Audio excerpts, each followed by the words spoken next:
Some 30,000 Georgians remain displaced more than 1 year after a 5-day armed conflict between Russia and Georgia.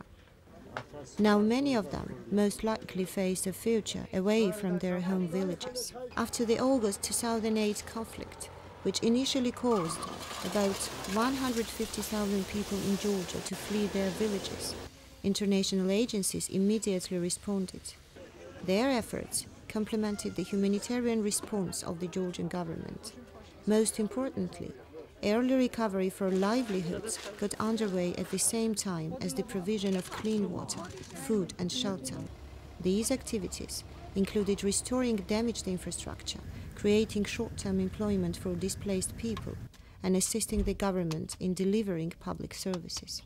The European Union acted very swiftly after the August War 2008, and the European Commission pledged up to 500 million euros in support for Georgia to remedy the effects of the August War.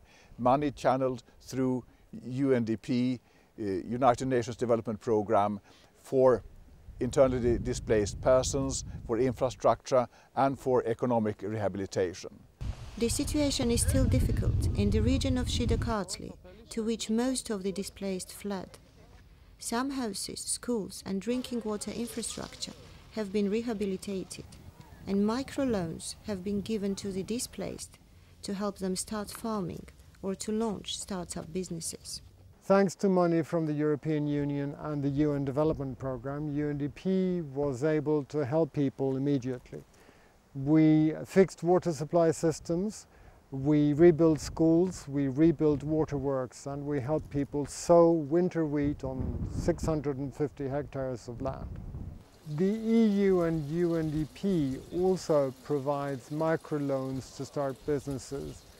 We work with Gori University, the local university, to give vocational training for people in sectors where there is a lot of demand. Carpentry, masonry, construction in general. This will help get them jobs, of course, and long-term jobs to secure their livelihoods. Gocha Petriashvili was an agronomist in Nuli, a small village close to Trinvali. He had to flee in August 2008 after his village was set on fire. Now with his wife and 3 children, he lives in the Achalsopeli settlement far away from home.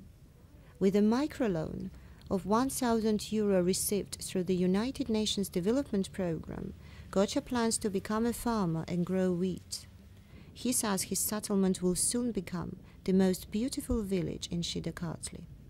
To provide skills to those left jobless by the war, UNDP works with the local university in Gori to set up vocational retraining in a profession most in demand. More than 300 people were trained in the 6 months following the conflict. Another 500 will receive training till September 2010 in the renovated premises of the university.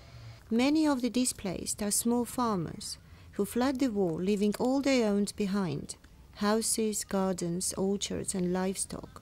Agriculture plots provided by the Georgian government will therefore be the main source of income for those who live in IDP settlements. With help from UNDP, about 90 displaced families have managed to create orchards and have received fruit saplings as startup assistance.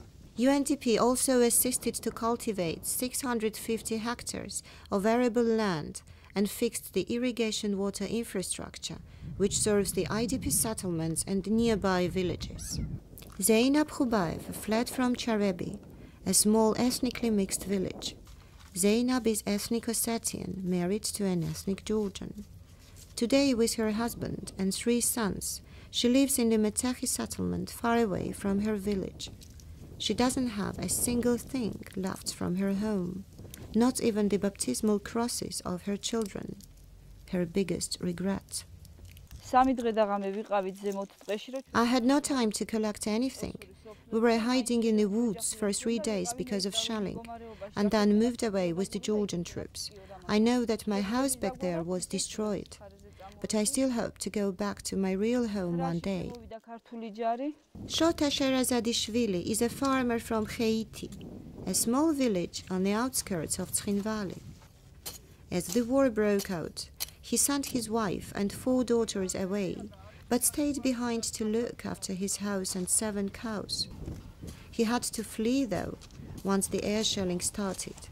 Now he lives in the Teliani settlement.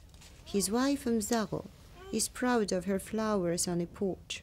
They remind her of her rose garden back in Haiti. We are farmers, and this is what we are good at. You can make your life if you work hard and never give up. I hope to come back one day to rebuild what has been destroyed. But for the time being, we will cope with the small house and the piece of land we have here. Although reconstruction efforts in rebuilding new settlements, schools and drinking water supplies have been made, and immediate help to the displaced has been provided, it still might not be enough for those who will spend yet another cold winter in the settlements, their new home away from home.